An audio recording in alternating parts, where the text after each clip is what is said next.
Vous avez déjà remarqué que l'on est influencé plus facilement par une personne que l'on apprécie ou en tout cas qui sait se faire apprécier. Eh bien aujourd'hui, on parle d'un levier d'influence complètement fou, on parle de l'appréciabilité.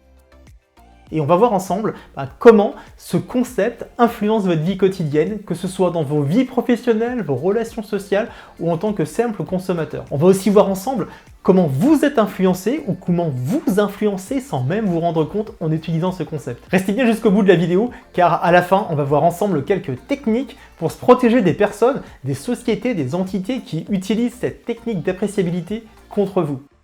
Et le premier pilier, le premier principe, s'appelle la similarité. On a tout simplement tendance à aimer les gens, à faire plus confiance aux gens qui nous ressemblent, qui sont comme nous physiquement, mais qui aiment les mêmes choses que nous, qui utilisent le même vocabulaire que nous. Bref, on a tendance à apprécier les gens qui ont des points communs avec nous. Par exemple, à cause du Covid, j'ai fait plusieurs conférences à distance. Et créer une connexion à distance avec des gens que vous avez jamais vus, avec des gens qui ne vous connaissent pas, c'est hyper dur. Et une fois, j'étais en train de parler avec quelqu'un et j'ai juste dit que j'étais originaire de l'île Maurice. Et pour ceux qui ne connaissent pas, c'est une petite île de l'océan Indien qui est juste paradisiaque. Et bien la personne avec qui je parlais connaissait bien l'île Maurice. Elle y était partie. Elle avait passé des super belles vacances et elle avait eu un bon feeling là-bas. Et du coup, ça nous a fait un point commun, ça a créé un pont entre cette personne et moi. Et c'est exactement sur ça que repose la similarité. D'ailleurs, je suis sûr que vous le faites de manière totalement involontaire.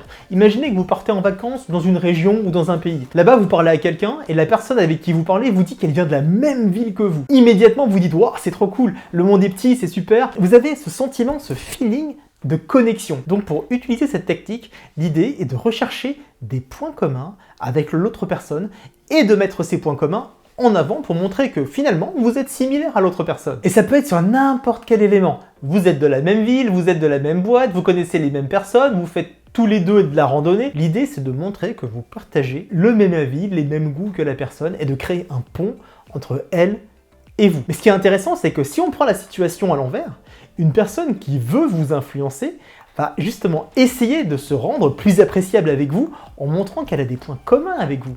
Et pour ce faire, vous allez souvent entendre des phrases comme « Mais moi aussi je pense ça !»« Tiens, waouh, quelle coïncidence !» Alors attention, quand vous entendez quelqu'un utiliser ce genre de phrase, cela signifie que vous êtes à la portée de l'influence par l'appréciabilité. Ça ne veut pas dire que c'est forcément une tentative d'influence ou de manipulation. Mais si vous êtes en train d'acheter quelque chose, en train de faire quelque chose, vous pouvez quand même vous poser la question si la personne est véritablement sincère ou non. Le deuxième principe repose sur la familiarité. On a tendance à être influencé par les personnes avec qui on est familier, qui sont proches de nous. Alors je ne parle pas de votre famille, de vos amis ou des personnes que vous connaissez. En fait, de nombreuses études ont été faites sur le sujet et les résultats sont assez simples et sont assez cohérents. Même si on ne connaît pas du tout la personne avec qui on parle, il suffit qu'elle adopte un comportement qui nous est familièrement agréable, alors on sera influencé. Et j'insiste vraiment sur le mot agréable, parce que si la personne avec qui vous parlez est un véritable boulet, un véritable casse-pied, de toute façon, on a beau avoir plein de points communs avec la personne, l'influence, elle va être de zéro. Si vous voulez appliquer cette tactique, vous pouvez utiliser simplement le prénom des personnes ou en tout cas essayer de vous souvenir d'un détail sur eux, une date d'anniversaire, un lieu qu'ils ont visité, un truc de particulier de personnel, un truc qu'ils vous ont dit. L'idée est d'essayer d'engager une discussion chaleureuse, véritable et engageante sur un élément qu'ils vous ont dit et sur lesquels ils pensaient que vous ne vous souviendriez jamais. Et ce qui est vraiment super, ce qui est vraiment intéressant, et personnellement ce qui vraiment me fascine, faites attention la prochaine fois que vous allez acheter quelque chose, ou que vous êtes dans une situation où des personnes veulent que vous fassiez quelque chose, que vous achetiez quelque chose. Posez-vous la question, est-ce que ces personnes essayent d'être plus proches de vous? Est-ce qu'elles essayent de se rendre plus familières à vos côtés? J'ai un super exemple sur ce sujet-là. Vous connaissez Starbucks? Pourquoi vous croyez qu'ils vous demandent votre prénom et qu'ils l'écrivent sur votre verre? Ça permet tout de suite de créer un lien avec le consommateur. Il joue entièrement sur le levier de la familiarité. Et qui dit familiarité dit appréciabilité. Et qui dit appréciabilité dit le client va revenir et... Le troisième principe sur lequel repose l'appréciabilité est ce qu'on appelle l'association. On a tendance à apprécier et être plus facilement influençable par des personnes qui sont associées à des choses positives, à des stimuli positifs. Par exemple, sans même le savoir, on sera influencé par quelqu'un que l'on trouve physiquement attractif, ou par quelqu'un qui nous apporte une très bonne nouvelle, ou par quelqu'un qui est lié à un événement que l'on considère comme étant positif. D'ailleurs, l'inverse marche aussi. Si on apprécie quelqu'un qui nous apporte une bonne nouvelle, à l'inverse, on apprécie beaucoup moins une personne qui nous apporte une mauvaise nouvelle. Imaginez que vous voulez acheter Un vêtement, un téléphone, une console de jeu, peu importe ce que vous voulez acheter. Vous voyez les prix et les prix sont relativement élevés.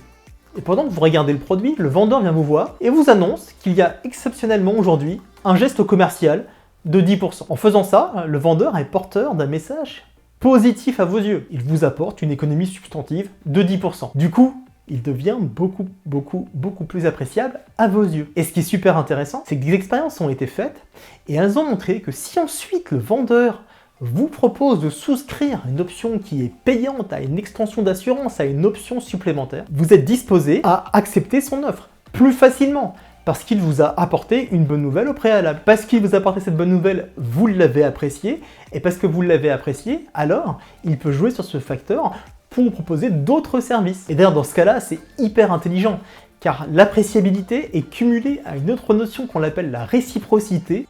Finalement, il nous a offert quelque chose, il a fait un geste envers nous, et on veut lui rendre l'appareil, on veut faire un geste envers lui, car on se sent redevable. D'ailleurs, je ferai une vidéo sur la réciprocité, qui est une technique d'influence redoutable. N'hésitez pas à vous abonner à la chaîne, comme ça vous saurez quand la vidéo sera sur YouTube.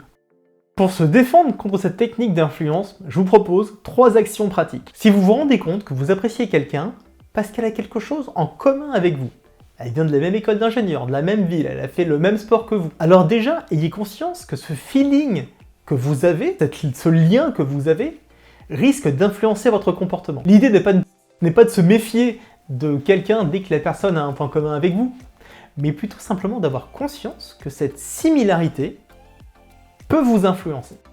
La deuxième technique est d'essayer de distinguer le plus possible la personne de la demande. Dans le cas où la personne qui a des points communs avec vous vous demande quelque chose, l'idée est de prendre du recul, prendre le temps de réfléchir et de bien séparer le fait que la personne est appréciable de la demande qu'elle vous a faite. Posez-vous sincèrement la question. Est-ce que vous voulez accepter son offre parce que vous aimez bien la personne, parce qu'elle est appréciable? Ou est-ce que vous voulez vraiment accepter l'offre parce que c'est un réel besoin que vous avez? La troisième technique est de poser des questions et de creuser un peu le sujet. Si une personne essaye de créer un faux point commun avec vous, il vous suffit juste de creuser un tout petit peu en posant 2 ou 3 questions pour tester un peu la personne. Je me rappelle d'un entretien que j'ai eu chez Blizzard. Je parlais avec la personne qui était en face de moi. Vu que c'est une société de jeux vidéo, elle m'a demandé une question sur les jeux que j'étais en train de jouer. À ce moment-là, je lui ai dit que je jouais à Street Fighter V, qui était un des grands jeux du moment. Et elle a commencé à me poser plein de questions sur le jeu pour vérifier si je mentais ou pas.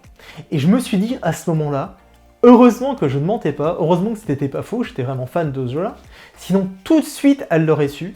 Elle aurait su que j'essayais de l'influencer, que j'essayais de créer un lien avec elle, et j'aurais eu aucune chance. Donc si quelqu'un un jour vous dit « Mais moi aussi j'aime ça, moi aussi je suis pareil que toi, moi aussi je pense comme ça », eh bien testez la personne, creusez un peu pour voir si elle est vraiment honnête, et si elle a vraiment un point commun qui est véridique avec vous, ou si simplement c'est une tentative d'influence. Si vous avez aimé ce contenu, je vous invite à liker la vidéo, vous abonner à la chaîne parce que c'est vraiment très important pour moi.